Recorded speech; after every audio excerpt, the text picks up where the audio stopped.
நம்ம ஆட்சிக்கு வந்த அடுத்த நிமிஷம் என்ன செய்ய போறேன்னு சொல்றேன்.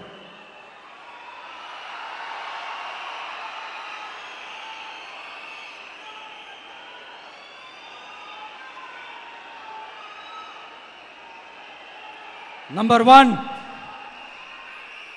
தமிழ்நாட்டில் இருக்கிற எல்லா குடும்பங்களுக்கும் உறுதுணையா இருக்கத்தான் நாம் அரசியலுக்கே வந்தோம்.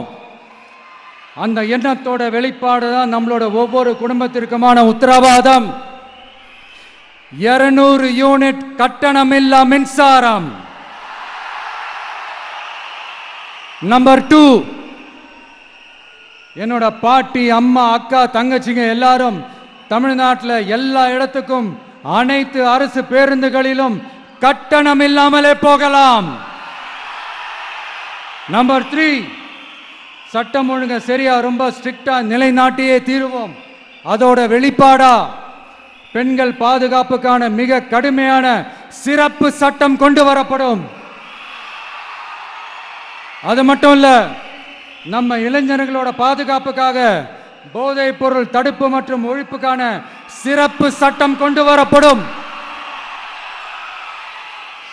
And I will visit one district headquarters, that is the collector's office of Tamil Nadu, to meet the public of that particular district and receive their petitions.